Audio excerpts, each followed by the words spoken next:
Hello નમસ્કાર વિદ્યાર્થી મિત્રો નમસ્કાર. તો બધા વિદ્યાર્થી મિત્રોની ચેનલમાં હાર્દિક સ્વાગત કરું છું. તો વિદ્યાર્થી મિત્રો ચેનલ પર પહેલી વાર આ ચેનલ હજી સુધી સબસ્ક્રાઇબ ના કરી હોય તો સબસ્ક્રાઇબ કરી લેજો અને બાજુમાં આવેલા બેલ નોટિફિકેશનને હિટ કરવાનું ભૂલતા નહીં વિદ્યાર્થી મિત્રો.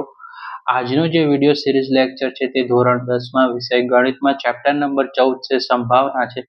તેનો મોસ્ટ આઈએમપી દાખલો સ્વાધ્યાય 14.1માં એક્ઝામ્પલ નંબર 12 છે તે જોવા જઈ રહ્યા છે. આ દાખલો બોર્ડની એક્ઝામમાં પૂછાઈ ગયેલો છે રાઈટ. તો તમારે આ વર્ષે પણ પૂછાવાના પૂરા ચાન્સીસ છે. વિડીયોના અંત સુધી બની રહેશો તો દાખલો તમને 110% આવડી જશે રાઈટ. તો હવે દાખલો છે જે 12મા નંબરનો એક્ઝામ્પલ છે રાઈટ. આ બોર્ડમાં મોસ્ટ ઇમ્પોર્ટન્ટ દાખલા તરીકે પૂછાવાની શક્યતા હોય છે. તો આ દાખલાને અંત સુધી બની રહેજો અને સાથે સાથે તમે પણ પ્રેક્ટિસ કરજો.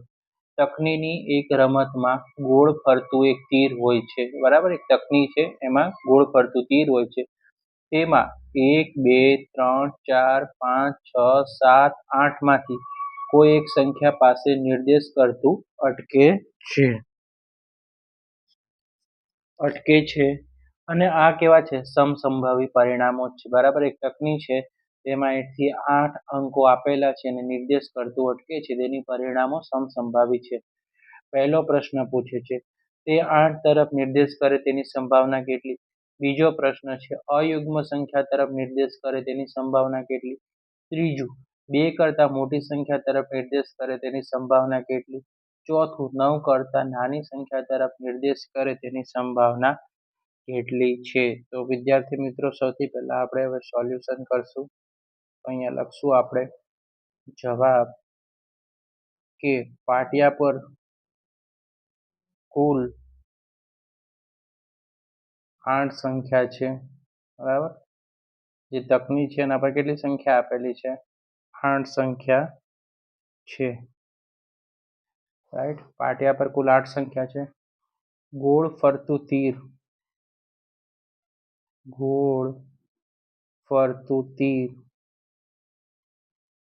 8 સંખ્યા પૈકી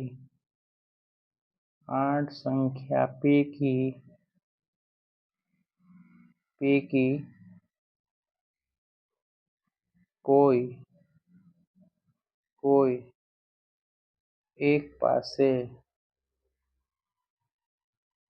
એક પાસે નિર્દેશ કરે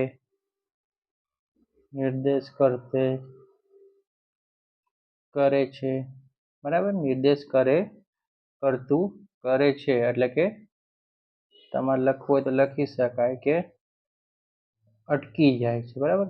અટકી જાય છે બરાબર. તો સૌથી પહેલા લખ્યું કે આપણે પાટિયા પર કુલ કેટલી સંખ્યા છે વિદ્યાર્થી મિત્રો 8 સંખ્યા છે અને ગોળ ફરતું તીર આ 8 સંખ્યા પૈકી કોઈ એક પાસે નિર્દેશ કરે છે અને અટકી જાય છે. તો કુલ પરિણામો કેટલા મળશે. કુલ પરિણામો આપણને કેટલા મળશે વિદ્યાર્થી મિત્રો 8 મળશે બરાબર. કુલ પરિણામો કેટલા છે 8 છે. સૌથી પહેલા આપણે ધારીશું. ધારો કે ઘટના એ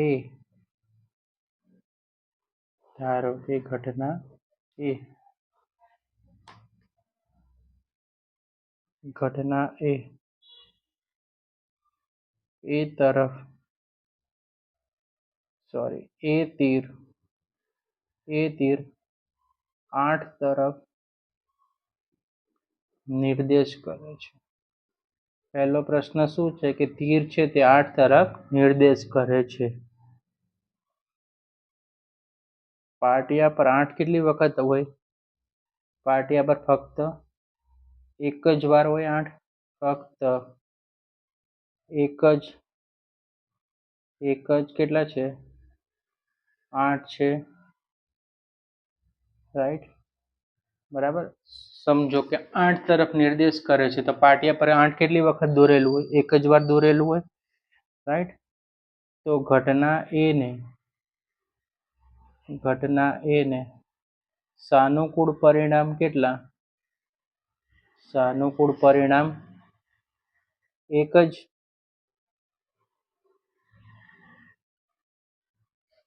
રાઈટ. તો પી ઓફ એ સાનુકૂળ પરિણામ 1 અને કુલ પરિણામ 8, તો 1/8 બરાબર. સાનુકૂળ પરિણામ કેટલી વખત હોય? એક જ, અને કુલ શક્ય પરિણામ કેટલા? 8, એટલે 1/8 બની ગયું. પી ઓફ એ આપણને 1/8. હવે બીજો પ્રશ્ન, અયુગ્મ સંખ્યા તરફ નિર્દેશ કરે તેની સંભાવના કેટલી? અયુગ્મ સંખ્યા એટલે એકી સંખ્યા વિદ્યાર્થી મિત્રો. ધારો કે ઘટના બી તીર છે તે અયુગ્મ એટલે લખી રાખવાનું કૌંસમાં એકી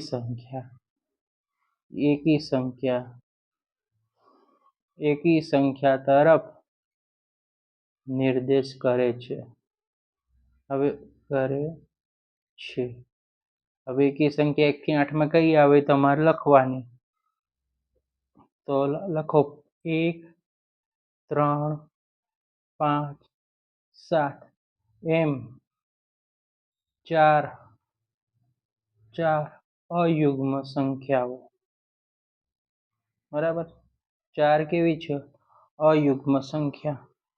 તો માટે ઘટના બી ને સાનુકૂળ પરિણામ કેટલા વિદ્યાર્થી મિત્રો? તો સાનુકૂળ પરિણામો આપણે હવે કેટલા મેળવ્યા? અગાઉ લખ્યા આપણે તો કે એકી સંખ્યાને 1, 3, 5, 7 એમ 4 પરિણામો મળ્યા. તો આપણે કેટલી લખવાની સંખ્યા? 4. હવે આપણું સૂત્ર પી ઓફ બી, તો સાનુકૂળ પરિણામ 4 અને કુલ શક્ય પરિણામ 8, તો 4/8. હવે તમને છેદ ઉડાવતા આવડે તો કરવા, નહીતર આપણે અવયવ પાડી દઈએ. 4 એકા 4, 4 દુ 8, 4 4 ઉપર નીચે ઉડાડી દો તો વધ્યું શું? 1/2. તો પી ઓફ બી કેટલું મળ્યું? 1/2. હવે કોઈ 4/8 લખીને આવે તો પણ બોર્ડની એક્ઝામમાં સાચું આપે, અને 1/2 લખીને આવે તો પણ સાચું પડશે વિદ્યાર્થી મિત્રો. આપણે એને બોક્સ બનાવી દઈએ 1/8. રાઈટ. ત્રીજો સવાલ છે, ધારો કે ઘટના સી તીર કરતા મોટી સંખ્યા તરફ નિર્દેશ કરે છે.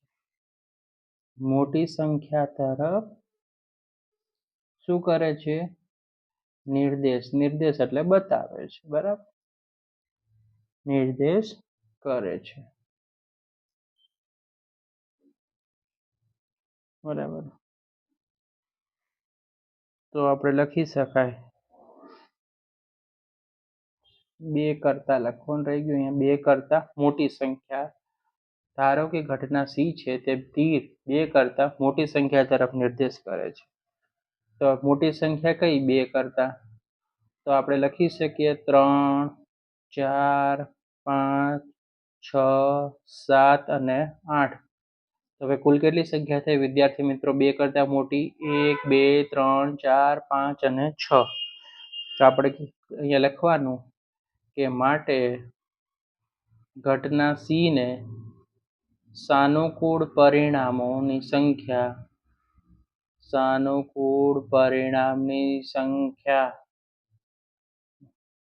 કેટલી મળે વિદ્યાર્થી મિત્રો?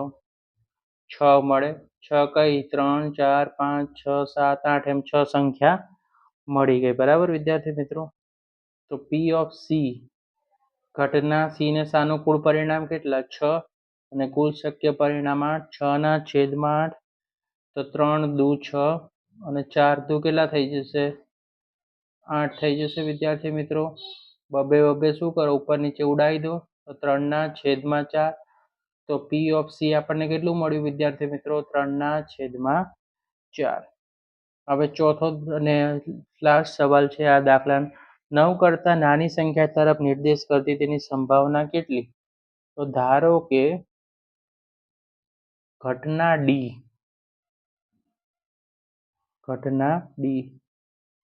તીર 9 કરતા નાની સંખ્યા તરફ નિર્દેશ કરે છે.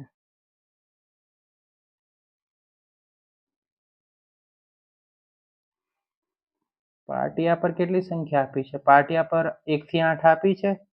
તો પાટિયા પરની બધી સંખ્યાઓ કેટલી છે? 8 છે. પાટિયા પર બધી સંખ્યાઓ કેટલી છે? બધી સંખ્યાઓ 8 છે.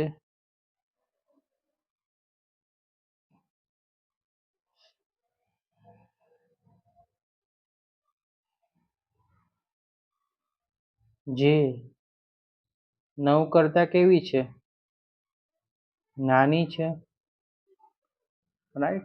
તો અહીંયા સમજો કે 9 કરતા નાની સંખ્યા કીધી એટલે પાટિયા પર 1 થી 8 સંખ્યા આપી છે જે 9 કરતા કેવી છે? નાની છે.